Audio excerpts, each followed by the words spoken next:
These videos that I will record from my humble office will be with a few tips and observations and additional information on the Kilimanjaro trek itself, things that maybe I was surprised by, what to expect, what to bring with you, how to be best prepared.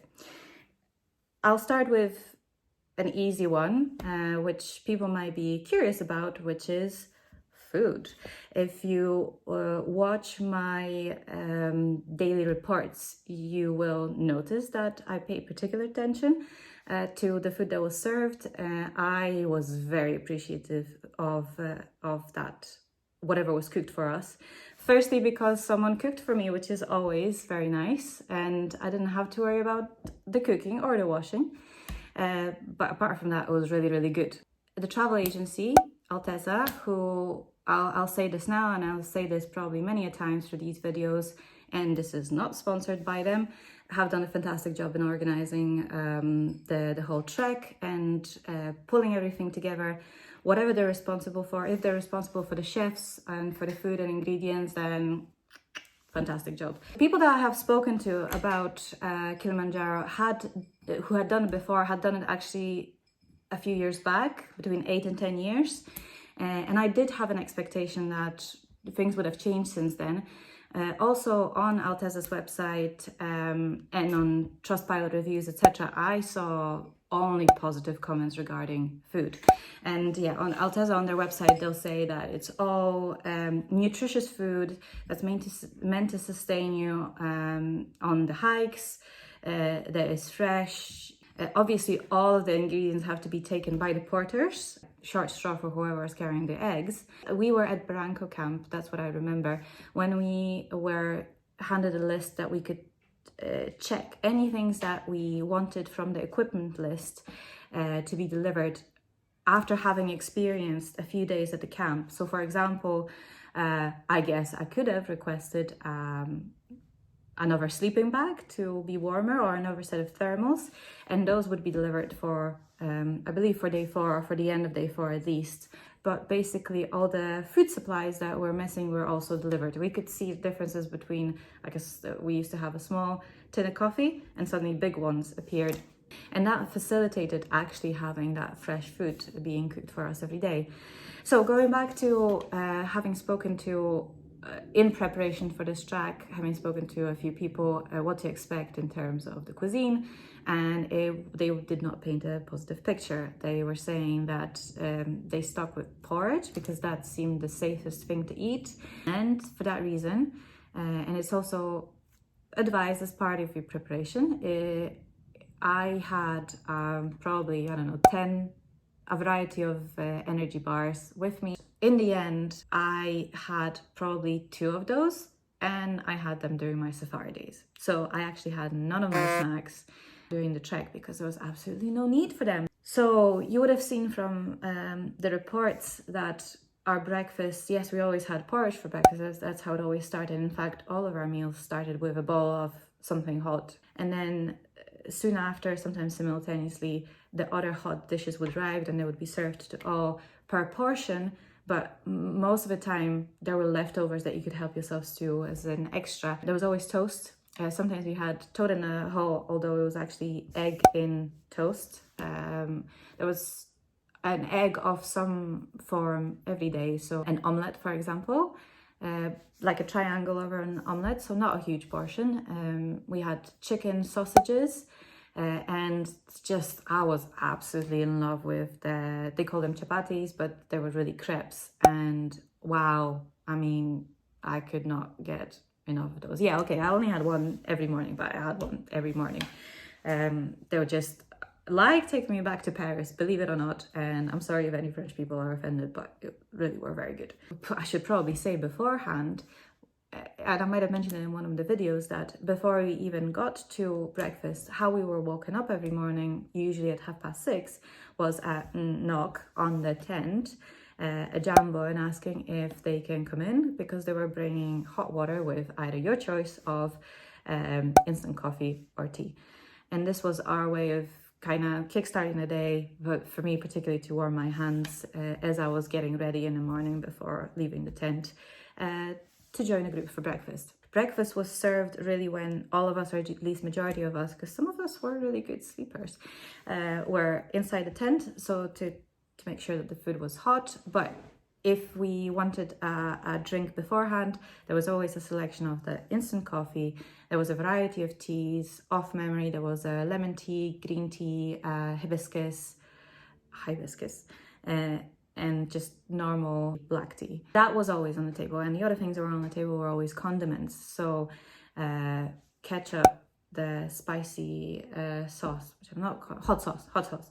Honey, we had exotic fruit jam, which was actually perfect with pancakes.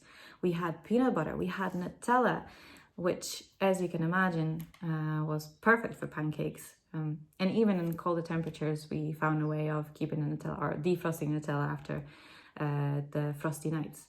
So yeah, just awesome breakfasts. In between breakfast and lunch, as we were hiking, we would always have a coffee break or a tea break. Usually tea, it was tea that was favored, somewhere on the midpoint, more or less midpoint of our hike. So actually, as we were walking towards our next destination, there would be a table set up with a cloth, with water in thermoses. I think from day 2 or 3, they started making ginger tea, which everyone just loved.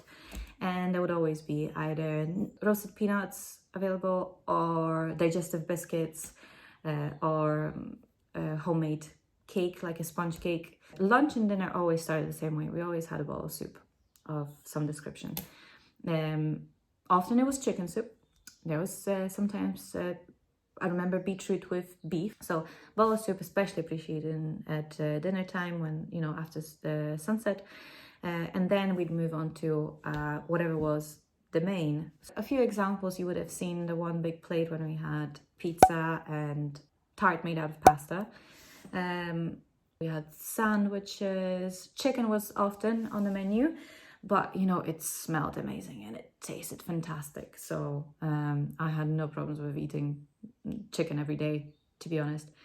And yeah, there was always some kind of mixed salad or vegetables to put in your plate as well. When it came to dinners, they were more substantial in a way that there would be rice usually.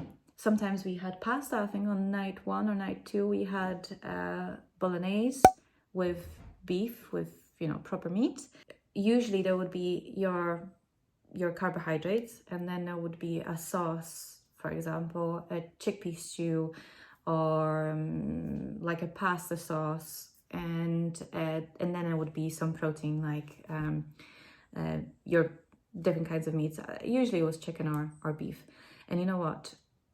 My past experiences were of Africa were, you know, avoid meat maybe, even though that's probably in some places that's the better thing to eat than the vegetables.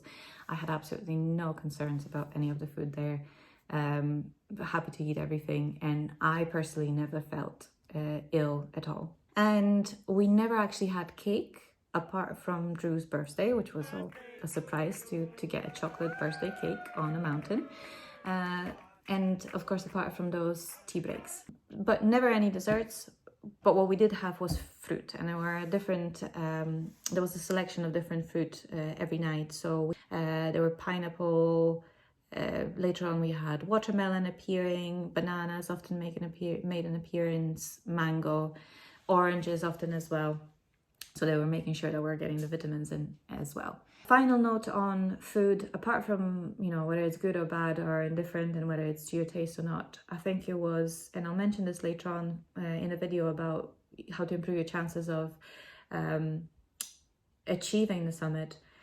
I think the food was important. Even if the hiking seems very slow and relaxed and like you're not burning any energy, you have to remember that you're expanding energy pretty much all the time. Because it's so cold, you're using a lot of energy just to keep yourself warm, to keep going. You know, there's no really siestas as such.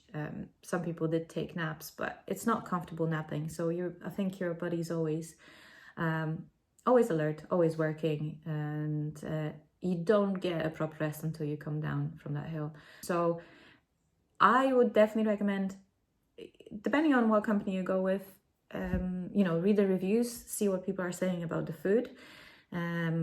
Good food would be, definitely an important factor for me. Good reviews for the food. It wouldn't be a deciding factor though, because I would still take the snacks. So just make sure you have those with you. Nutritious and energy-rich snacks that you can pick on if the food is not to your taste, but to make sure that you're fueling your body as you go. Okay, that was much longer than I expected, but I think you can tell food is, I am very passionate about that topic. So hopefully you found this interesting.